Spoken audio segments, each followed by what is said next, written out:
The enemy comes to lie, steal, kill, and destroy. And anything that I have that I'm holding in my heart or my mind that I can identify that he's trying to steal something, he's trying to kill something, that could be joy. It doesn't have to be a physical death, right? We're talking about a spiritual death, right? He's trying to kill that relationship that you have with the Lord. Is recognizing those things and then quickly going, that's not from God. Daytona 500 champion and survivor. Fueled by faith and determination, he's conquered the highs and lows of racing. Welcome, Michael McDowell. You're on the road a lot and have travel, and sometimes maybe you have to make sacrifices. What has that done for, like, when you've had to make a sacrifice for your family or maybe something personal that you're like, maybe I wanted to do that a little differently? Yeah, I think that, you're always balancing your time, and time is the greatest resource that we have, right? It's the greatest commodity that we have.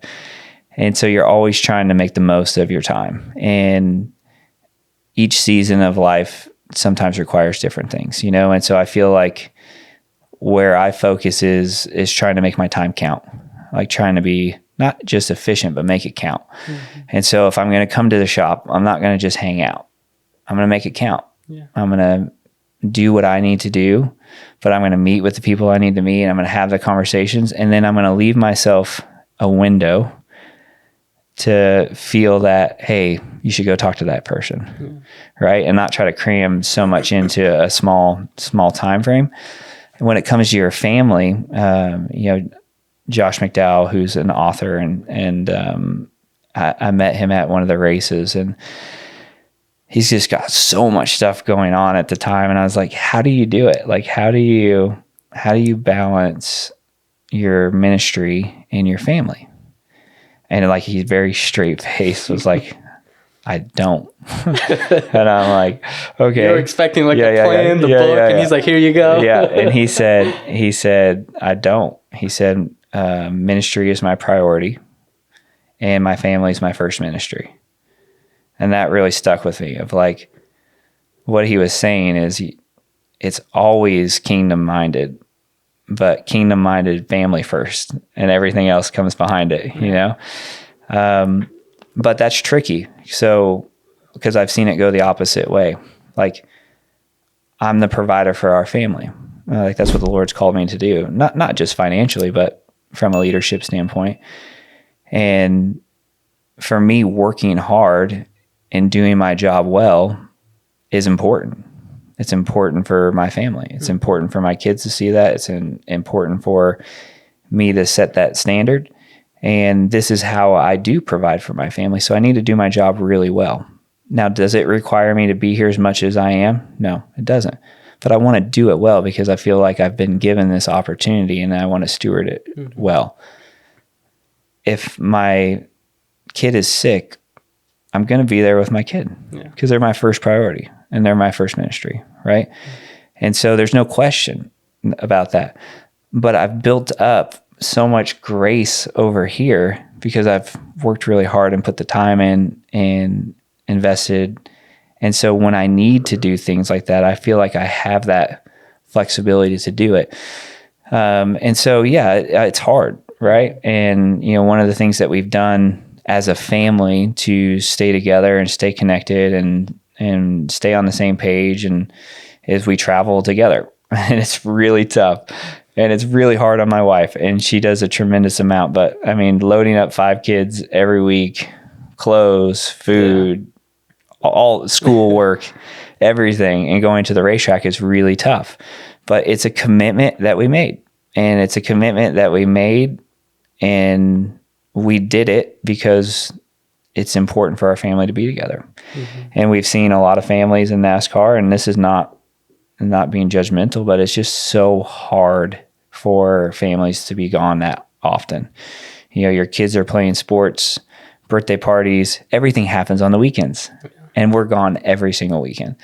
And so how do you combat that? And I'm super fortunate because being a driver, it allows me to do that. These guys here at the shop, they can't bring their family, and they're missing all those moments. And so it's such a hard sport on the family unit that we just made it a priority that this is how we're going to do it. Mm-hmm. And having commitments and hearing the way you talk about having faith and believing in the Lord, what's a moment when you can remember that he helped you find direction? I mean, there's just been so many that, it'd be hard to pinpoint one or two stories. I think that I would just go back early on and really when I began this faith journey was, I was 18 or 19 years old, and two godly men just living out their faith really drew me into what's the deal with these guys. Yeah. And that was, going through and seeing somebody live their life differently and having peace and joy, and not like the world talks about, like actual peace and joy, and having a strong family unit and all that. And you could just tell that there was something different, and so for me as a young aspiring race car driver to start that faith journey at kind of a weird time, like just a weird time of like full of self, no responsibility, full of self, and trying to be successful, and then being embraced with like dying to self. Yeah. And it was a really just weird time. But that's what shaped me into who I am. Right. And that, not that salvation moment, there's those aha moments throughout life. And being a father was one of those. That's an aha moment for me. I mean, I'll never forget that. I'll never forget the first day holding my son and just being like, man, there's nothing that can express the amount of love that I have for him. Yeah. And the amount of love that I have and this feeling I have is nothing compared to the amount of love that God has for me. And that was an aha moment. And you just go through and there's all these aha moments of like, where God just reaffirmed his plans for you. Right. And, but I think too, like, at Juliant, we're with you at every milestone, and your brightest dreams never have to fade. At Juliant, we help you shine. That's brighter banking. Juliant Federal Credit Union. Being a student of racing and taking that same approach in my faith has helped.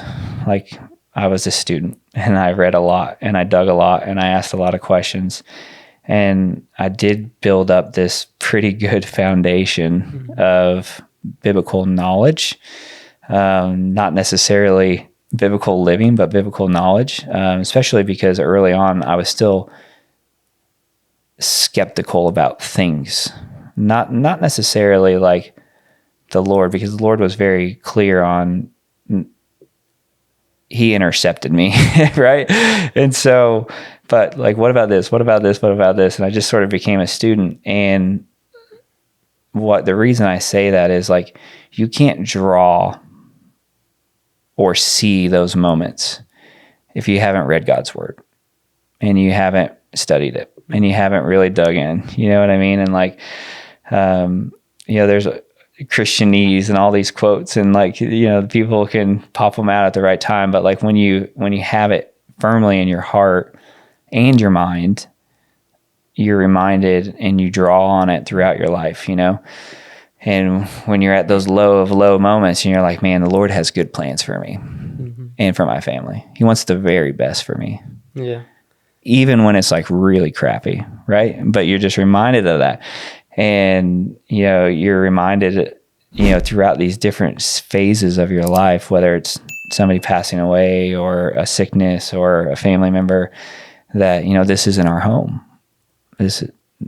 We idolize this life on earth, but this isn't it, and like, so there's all these different touch points, but you only know that when you've read it, studied it, and experienced it, And so I think that, being a student kind of like I am in sports has helped me to be able to experience those moments.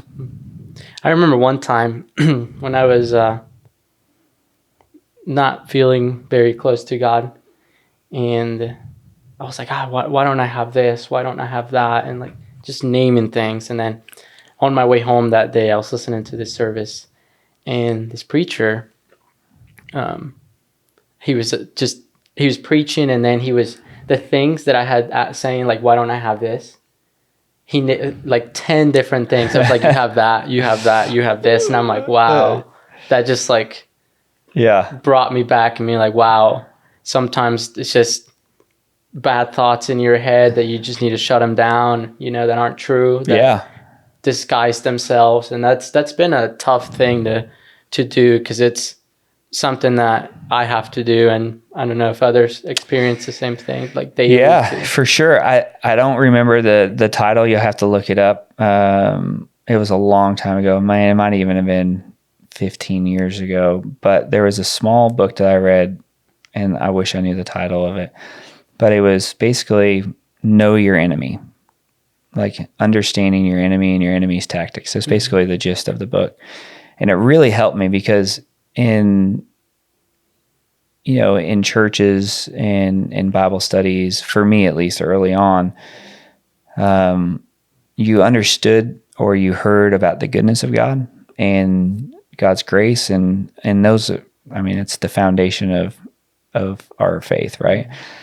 But what they don't teach a lot is the adversary and his tactics and where he tries to trap you and where he tries to take you down. And so when I'm in those moments, is remembering that the enemy comes to lie, steal, kill, and destroy.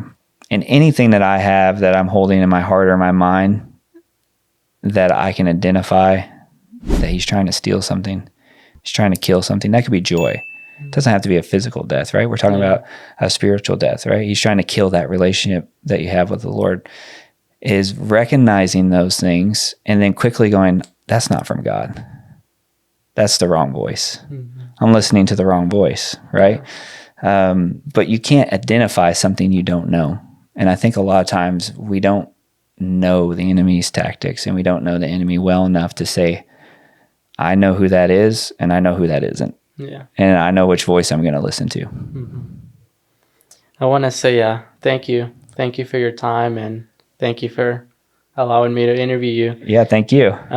How can someone look out for you on the track next time you're out on a race? How can they reach out to you? Or Yeah, no, that's great. I have all the social media channels, just like everybody else does.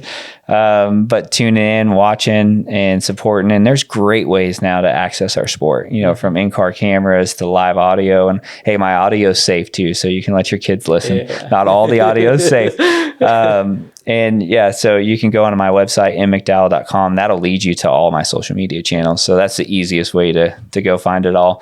We're kind of rebranding, if you want to call it that. We're kind of in a transition period right now where I haven't been a big proponent of doing a lot of, podcasts or YouTube stuff. I've always kind of been against the grain of like, hey, I'm just going to go do my job. But we're sprucing things up now and trying to tie in more of opportunities like this to share faith and try to encourage others and just talk about real life. And so be on the lookout for that. Perfect. Well, I'll touch the links below, and that way they can get in contact with you. Awesome. Thanks.